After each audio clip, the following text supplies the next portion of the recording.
how it opens your mind, your heart, your spirit.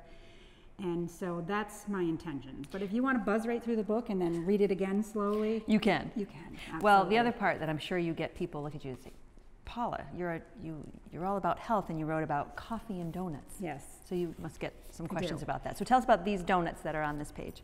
Those donuts are donuts that I made for my kids. They're all whole food, and they were deep fried. You'll love this. Deep fried in local raised, pasture raised pig lard that was rendered locally. So I made a lot of donuts when I was younger with my grandmother. Donuts are just a very deep emotional thing to me. They certainly are. And so if we make donuts in a healthy way with really good whole foods, donuts are good for us. They're good for our body, our mind, and our soul. Yeah, then the fun part about it is that when you pick up a health book and you see donuts on it, you get a little, oh, you're right. It's okay. Yes, she is normal. She is normal. She does some stuff. So we're going to do a medicinal tea, correct? Yes. Now this, you told me, comes from your garden. It is. All of it is from my garden except for the oat straw. Okay. It is chamomile, nettles, oat straw, and peppermint. Now you can also get this at the Nature Storehouse in Canton, and as well as the Co-op in Potsdam, correct? Yes. Okay. You would buy each of the herbs separately and then just blend them together in equal amounts. Okay. So we're here in my new kitchen. We're pretty excited to use it. This is the first time we've used the kitchen. So I've heated some water just in a regular pot. There's about 2 cups of water in here. 2 cups of water. So I'll let you get started. So we're just going to take the herbs.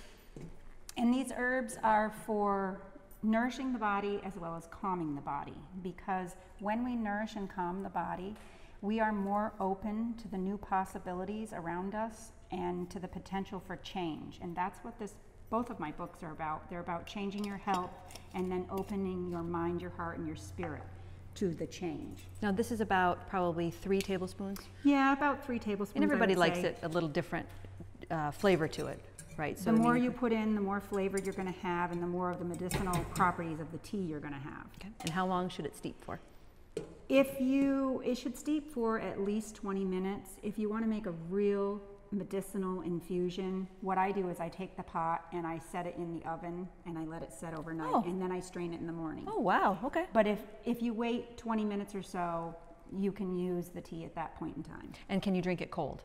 Yes, absolutely. Okay. I will make Being summer months, you can drink it cold. Right. Okay. I'll make a ½ gallon to a gallon of a tea at a time, and then I'll strain it and put it in the refrigerator and drink it cold. Okay. And then you just use this small strainer. You could probably use anything for a strain if somebody had a bigger one. I have a big canning strainer that I put in my canning funnel on my ½ gallon canning jar, and then I strain it through that as well. Okay. So we can put this, I just grabbed some cups here. We can, look at that. It fits perfectly. I think it was meant to be. We didn't even try this. All right. So, can we do this without spilling it out all over the counter? We'll see what happens. Let me raise it up to you. And if you'll just lift that strainer up. Now I'm going to slide this other cup over. Nice. And if you have fine herbs, you can use a strainer that has a little bit more of a fine weave to it, so that you don't have plant pieces in your tea. They're not the worst thing for you though, right? Absolutely not. Just eat them. Yes, absolutely. So what's different about the herbs that you would get like fresh well not fresh, but bulk versus the tea bags? Like, do you have a suggestion about that? What I like about bulk herbs is you are then able to blend your own varieties, whereas when you buy a tea bag, the herbs that are in it are the herbs that you're getting. So I like to blend my own teas just depending on what I'm trying to do. Sure. So if there's maybe more chamomile because you want it for bedtime, but you want the taste of the oat straw in it. And the taste of the peppermint, absolutely, yes. So then you'd put more chamomile in it and maybe add some hops and some other herbs that are calming herbs as well. Okay. And so do you have any suggestions of blending herbs? I mean, is there just a general way of looking at what herbs go with other ones, or is it just based on taste? It depends on what you're doing. If you're doing a taste thing, yes, it is based on taste. But if you're trying to make medicinal blends, there is a way to do it. You want to put herbs that work together for the purpose that you are trying to create in the tea. And then depending on the types of herbs you've got in it, you can add others for flavors. You know, it's all about what it is you're trying to create with the tea. True. And this can go right in the compost, right? Absolutely. I mean, this looks like it would be healthy. And so now you wouldn't reuse these though, right? This has already been done once. They've already been boiled. Yes. Once they have steeped, I put them in the compost. Okay, great.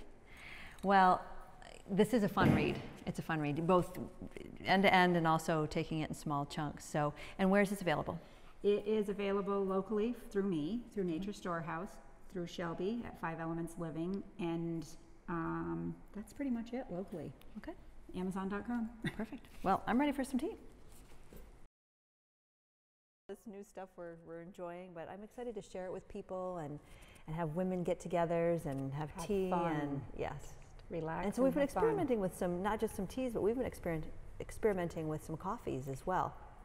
We've been buying some superfood coffees. The superfood coffee you got me addicted to. Yeah, it's so good. It's so good. And we mix it with coconut milk and cashew milk, and we've been playing around with different ways to put it together. So I've been making iced coffee with it. It's really good. Put into, well, depending on what you want to do with it, putting it in with organic chocolate ice cream and making a mocha milkshake. yes, we'll be having ice cream. We'll be having ice cream. Ice cream, Yes. yes. Sharing a pint with spoons. Yes. Yeah, doing some herbal ice creams and things like that. So it's not all about just brown rice and vegetables. We're going to really have some fun. Yeah, and then we can spend the night and get up and make donuts in the morning. Yes. Yeah. And actually have coffee and donuts in the morning. Yes, and you don't have to bring your own pig lard. Paula will bring I the pig have lard. it. Yes, I will bring my lard. I will fry up those. I'll be up early. Yes. Drinking superfood coffee. That smell of fresh donuts when you get up in the morning. Yes, I'll be the one in the kitchen with the coffee and the donuts. Oh my goodness. Yeah, that should bring people. I would think so. Someone would come for that, wouldn't they? I would.